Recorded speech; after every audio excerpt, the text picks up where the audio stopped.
ಪುಸ್ತಕದ ಬಗ್ಗೆ ಮಾತನಾಡಬೇಕಾದ್ರೆ ನಾನು ಅದಕ್ಕೆ ಇನ್ನೂ ಕೂಡ ಅಂಬೆಗಾಲಿಡುವಂತಹ ಕೂಸು ಅಷ್ಟೇ. ಅದರ ಬಗ್ಗೆ ನಾನು ತಿಳ್ಕೊಂಡದ್ದು ಅವತ್ತು ಉಡುಪಿಗೆ ಹೋಗಬೇಕಾದ್ರೆ ಸ್ವಲ್ಪ ಮಟ್ಟಿಗೆ ತಿಳ್ಕೊಂಡಿದ್ದೇನೆ, ಇನ್ನೂ ಕೂಡ ತಿಳ್ಕೊಳ್ತೇನೆ.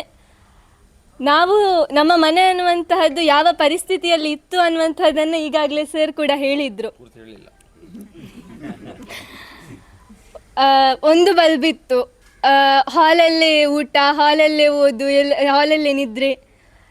ಬಾಗಿಲುಗಳು, ಕಿಟಕಿ ಬಾಗಿಲೆಲ್ಲ ಅಷ್ಟು ಸರಿಯಾಗಿರಲಿಲ್ಲ. ನಮಗೆ ಬೆಳಕು ಅನ್ನುವಂತಹದ್ದು ಇಲ್ಲಿ ಒಳಗೆ ಕೂತ್ಕೊಂಡ್ರೆ ಮಾತ್ರ, ಒಂದು ಕಡೆಯಲ್ಲಿ ಮಾತ್ರ, ಮಳೆ ಬಂದರೂ ಅಲ್ಲೇ, ಬಿಸಿಲು ಬಂದರೂ ಅಲ್ಲೇ, ಚಳಿ ಬಂದರೂ ಅಲ್ಲೇ ಅಂತಿರ್ತದ್ದು.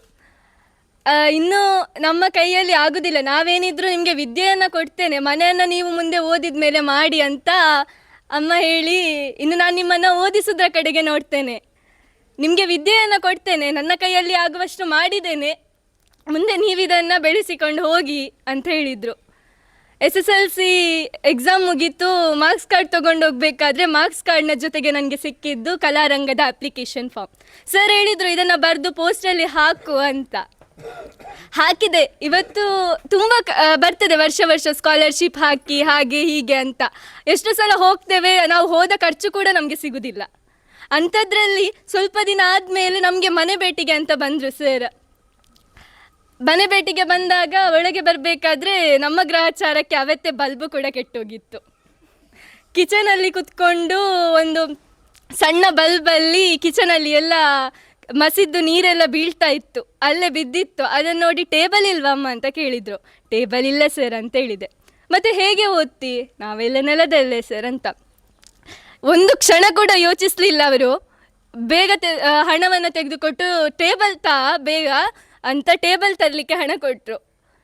ಇಂಥ ವ್ಯಕ್ತಿತ್ವ ಇಲ್ಲಿ ತನಕ ನಾನು ನೋಡಲಿಲ್ಲ.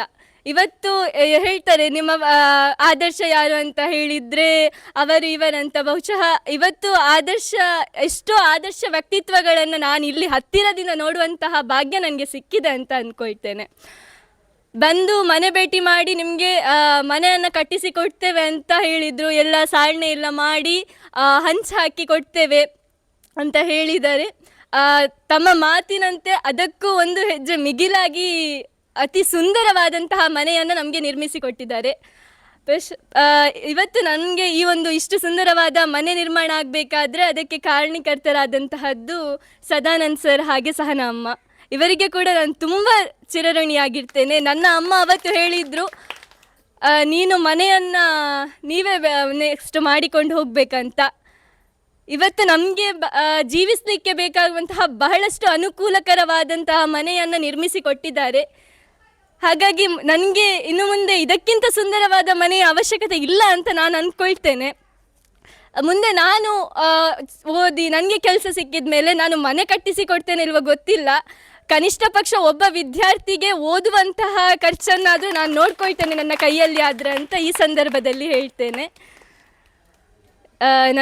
ಒಬ್ಬೊಬ್ಬರ ಹೆಸರು ಹೇಳ್ತಾ ಹೋಗುವುದಿಲ್ಲ. ನನಗೆ ಪ್ರತ್ಯಕ್ಷವಾಗಿ ಪರೋಕ್ಷವಾಗಿ ಸಹಕರಿಸಿದಂತಹ ಎಲ್ಲರಿಗೂ ಕೂಡ ಧನ್ಯವಾದಗಳನ್ನು ಹೇಳ್ತೇನೆ. ಧನ್ಯವಾದ.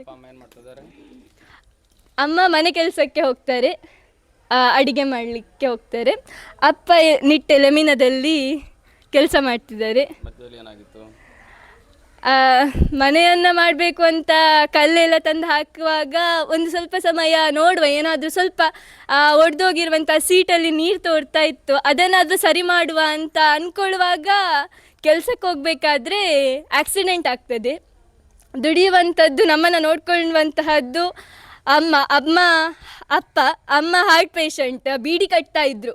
ಅದು ಬೀಡಿದು ಹೊಗೆಯನ್ನು ಜಾಸ್ತಿ ತಗೊಳ್ಬಾರ್ದು ಅಂತ ಹೇಳಿದ್ರಿಂದ ಸ್ವಲ್ಪ ದಿನ ಮನೆಯಲ್ಲೇ ಕೂತ್ರು. ಇನ್ನು ನಾನು ಮನೆಯಲ್ಲಿ ಕೂತ್ಕೊಂಡ್ರೆ ಇವತ್ತು ನಮಗೆ ಗೊತ್ತಿದೆ ಒಂದು ಪುಸ್ತಕದ ಬೆಲೆ ಎಷ್ಟಾಗಿದೆ, ಪೆನ್ಸಿಲ್ ಅಂತ ಹೇಳುವಾಗ ಒಬ್ಬ ದುಡಿದ್ರೆ ಸಾಕಾಗುವುದಿಲ್ಲ. ಹಾಗಾಗಿ ಅವರು ಒಬ್ಬರ ಜೊತೆ ನಾನು ಕೂಡ ಕೈ ಜೋಡಿಸ್ತೇನೆ ಅಂತ ನಮ್ಮ ಜೊತೆ ನಿಂತದ್ದು ಅಮ್ಮ. ಇವತ್ತು ಸಣ್ಣ ಪುಟ್ಟ ಕೆಲಸ ಮಾಡಿ ಆಗದಿದ್ರೂ ಕೂಡ ಕೆಲಸ ಮಾಡಿ ಬರ್ತಾರೆ. ಇದಕ್ಕೆ ನಾನು ಥ್ಯಾಂಕ್ಸ್ ಹೇಳ್ತೇನೆ. ಅಪ್ಪ ಕೂಡ